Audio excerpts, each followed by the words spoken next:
iremos ver o capítulo 2.2b sobre os anticorpos, que também são proteínas, e mais o sistema imunológico. Vemos aqui representado esquematicamente um anticorpo e aqui embaixo uma outra maneira de se representar. Os anticorpos são agentes de defesa da vida. Eles vão cobrir o antígeno. E o que é o antígeno? São os invasores do nosso corpo, são substâncias estranhas do nosso corpo. E então vai neutralizar o efeito desse invasor. Os anticorpos eles são proteínas de alta especificidade, capazes de neutralizar o efeito tóxico de proteínas estranhas ao nosso corpo, os antígenos. São produzidos por certas células do nosso sistema imune, como os linfócitos. Neste quadro, vemos as 5 classes de anticorpos.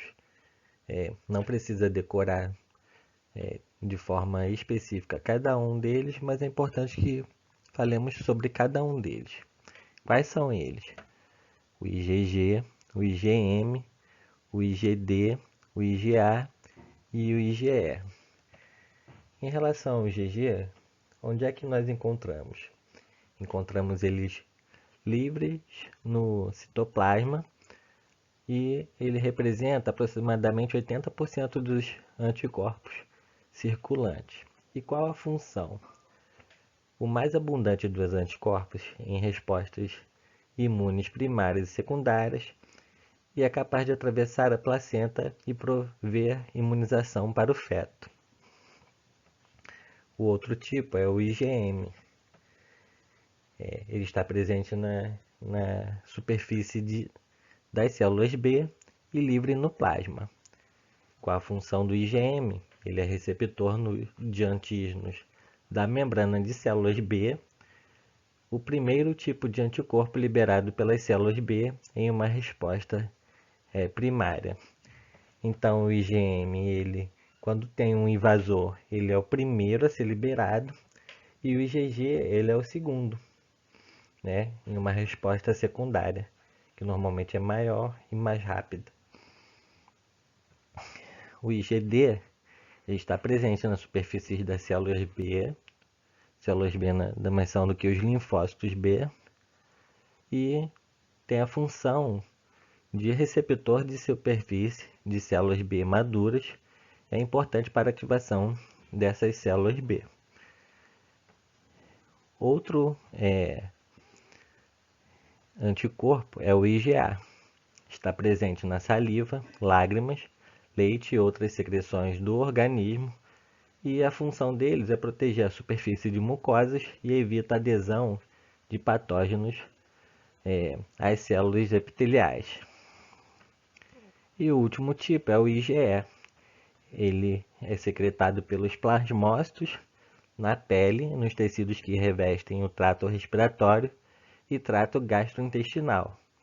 A função deles após a ligação do antígeno, liga-se a mastócitos e basófilos para induzir liberação de histamina, contribuindo na inflamação e em algumas respostas alérgicas. Então, o IgE ele é liberado em respostas alérgicas, e vocês já devem ter ouvido falar em antihistamínicos, que nada mais são do que os antialérgicos. O sistema linfático humano ele tem como função retirar as impurezas circulantes em nossos vasos sanguíneos. No sistema linfático há os linfonodos, e a linfa é filtrada e as células brancas sanguíneas inspecionam a linfa em busca de patógenos. Um outro órgão presente no sistema linfático é o baço, e ele atua como um linfonodo para o sangue circulante. Então, ele contribui para inspecionar se há agentes invasores no nosso sangue. Nos dutos linfáticos vão conduzir a linfa, E um outro órgão importante do sistema linfático é o timo. presente aqui, onde eu estou apontando, que é atrás do osso externo, e tem a função de amadurecer as células T, que são produzidas na medula óssea, né? A medula óssea produz as células T e amadurece no timo.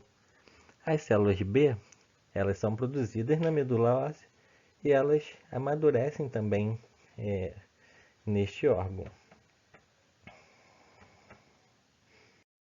Neste slide vemos todas as células sanguíneas. Então a primeira delas são as células vermelhas, também chamadas de glóbulos vermelhos. A função delas é o transporte de oxigênio e dióxido de carbono. Um outro elemento importante são as plaquetas, que não são células na verdade. São fragmentos de células, os megacariócitos, e tem como função iniciar a coagulação sanguínea. As células brancas de defesas, elas são divididas em dois grupos, os granulócitos e os linfócitos. E para a compreensão do funcionamento do sistema imunológico, as principais delas são os macrófagos, né? As células B e as células T, que neste caso ele está descrevendo o funcionamento da célula T helper ou T auxiliar, e as células natural killer, que também são chamadas de células T citotóxico. Mas nós devemos falar sobre cada um dos tipos dessas células, tanto os granulócitos quanto os linfócitos. O primeiro deles, os basófilos, são os basófilos, que liberam histamina e podem promover o desenvolvimento das células T.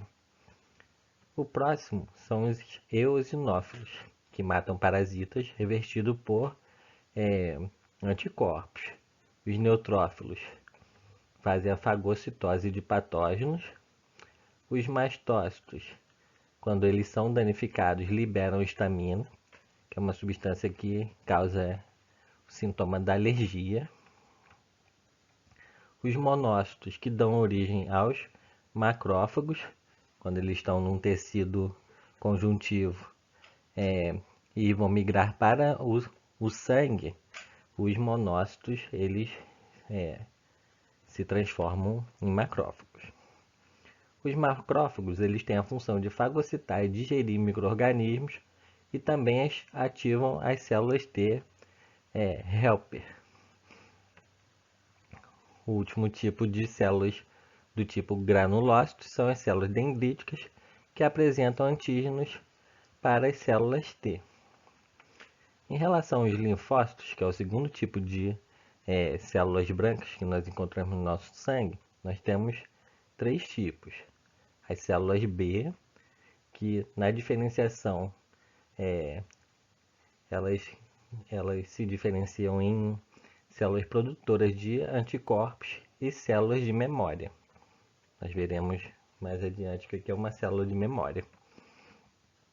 As células T, que nesse caso está falando da célula T helper ou T auxiliar, elas matam células infectadas por vírus e também regulam a atividade de outras células brancas sanguíneas,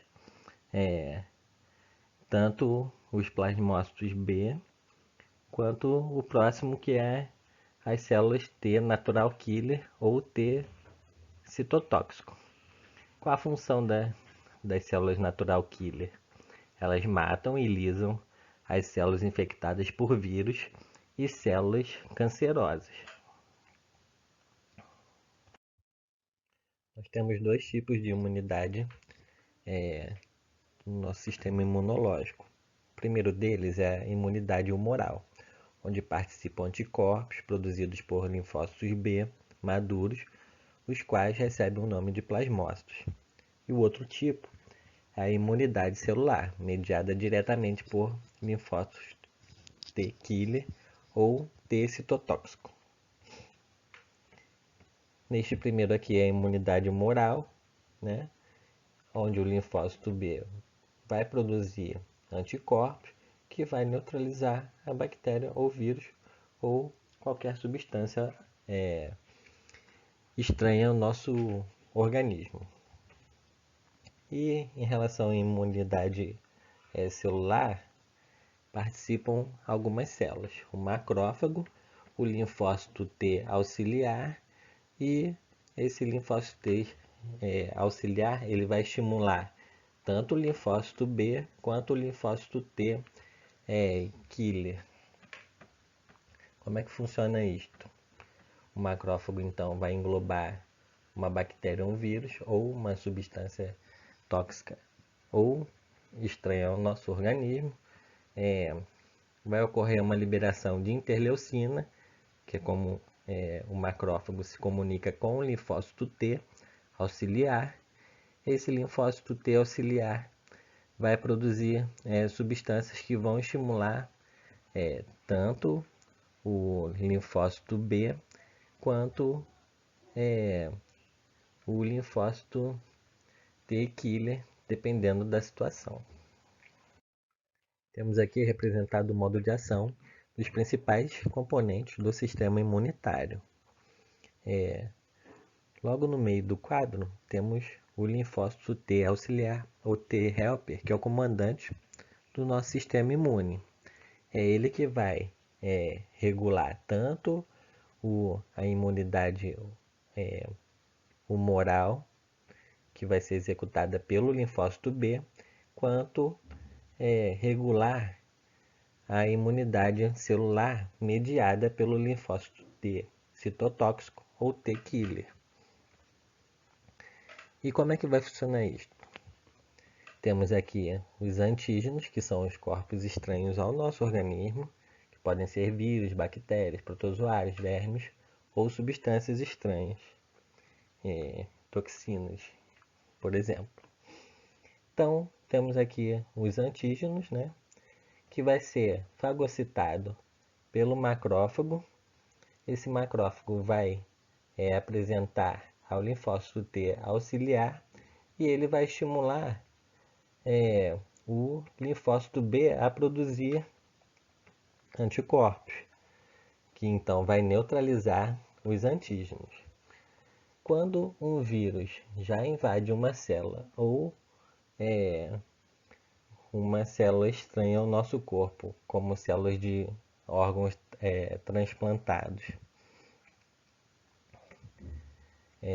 o linfócito T auxiliar vai reconhecer isto como estranho, né? Essa célula como estranha, através de interleucinas, vai estimular o linfócito T citotóxico ou T killer a produzir substâncias chamadas de perforinas, que vão destruir a célula infectada ou a célula transplantada, que é estranha àquele corpo, né?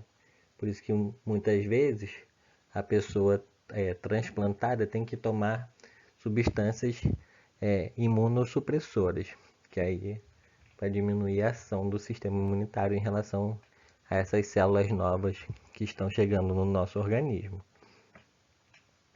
Uma outra coisa importante é que o linfócito T auxiliar ele vai estimular que quando de uma primeira vez um determinado vírus ou bactéria ou substância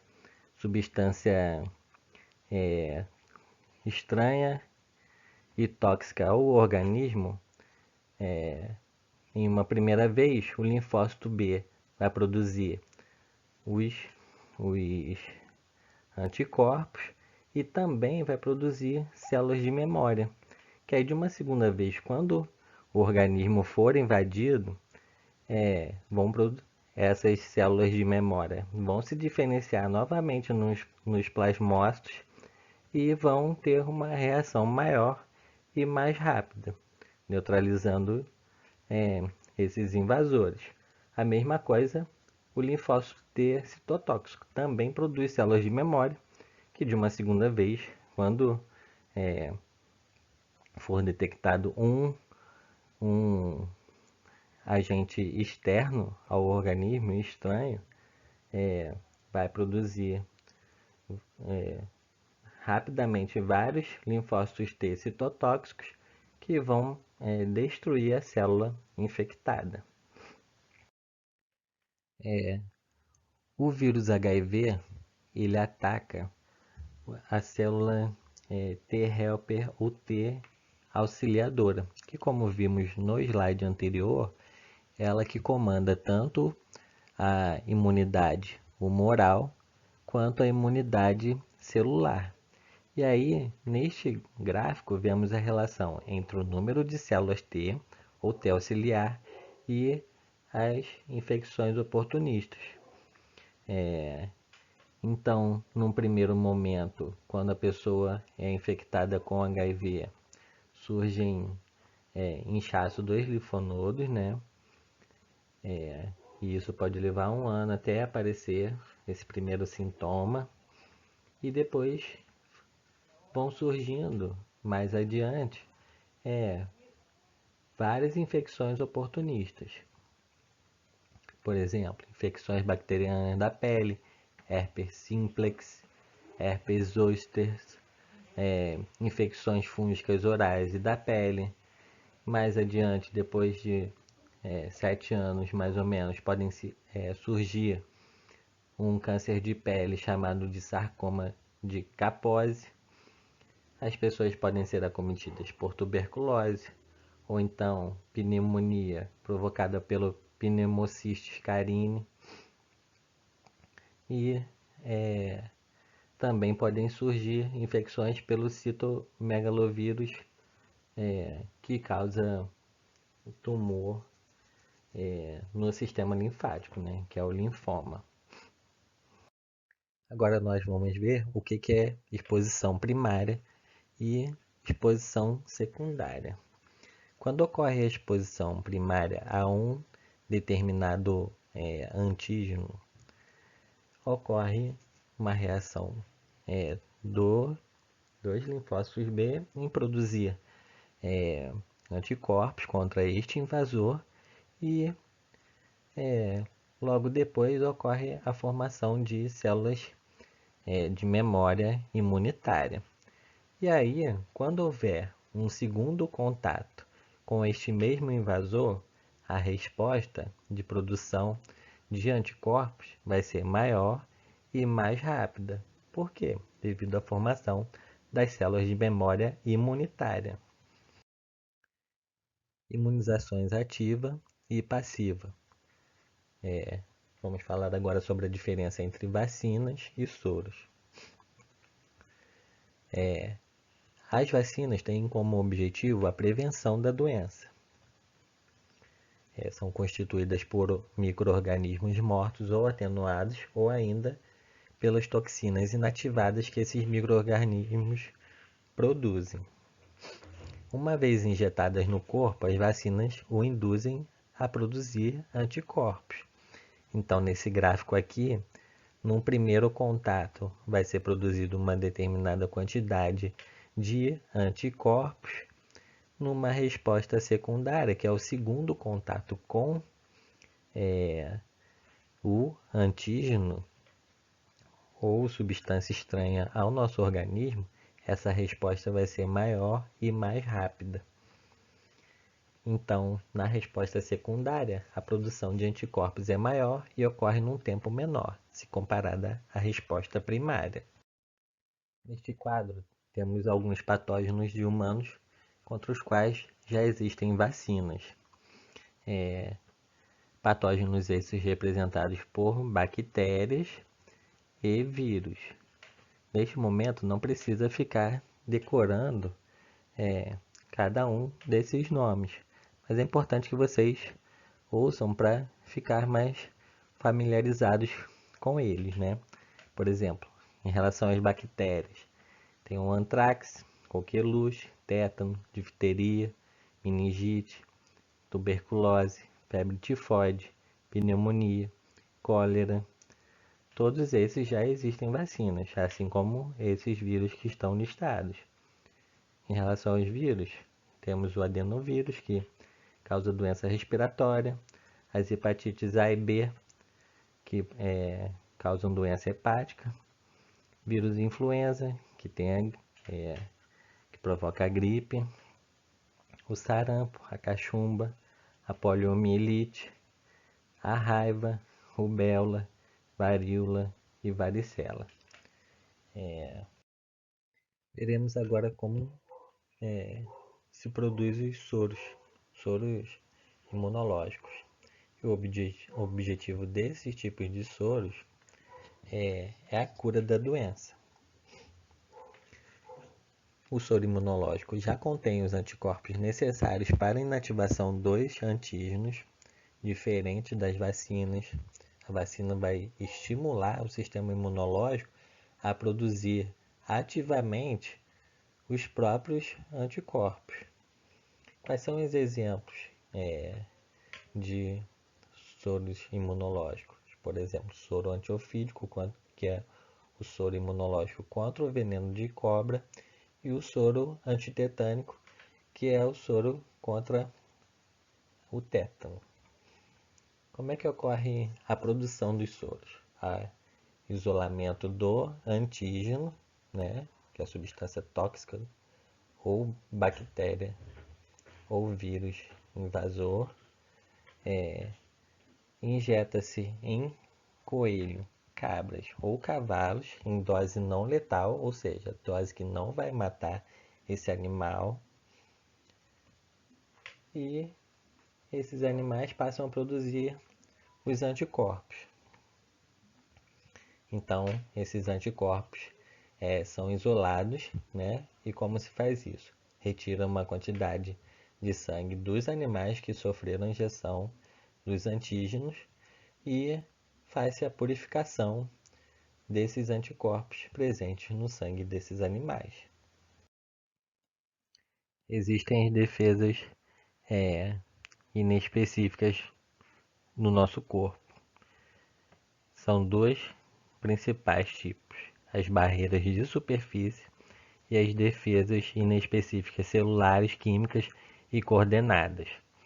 Em relação às barreiras de superfície, temos a pele, que evita a entrada de patógenos e de substâncias estranhas.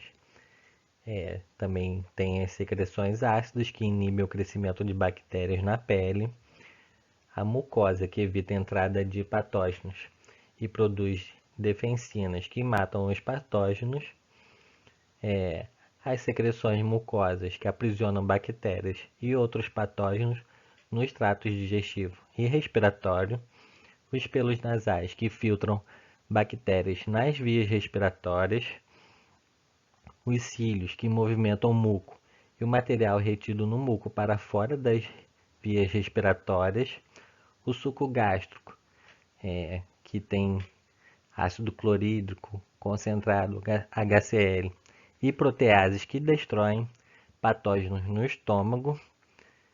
A acidez vaginal, que limita o crescimento de fungos e bactérias no trato reprodutivo feminino.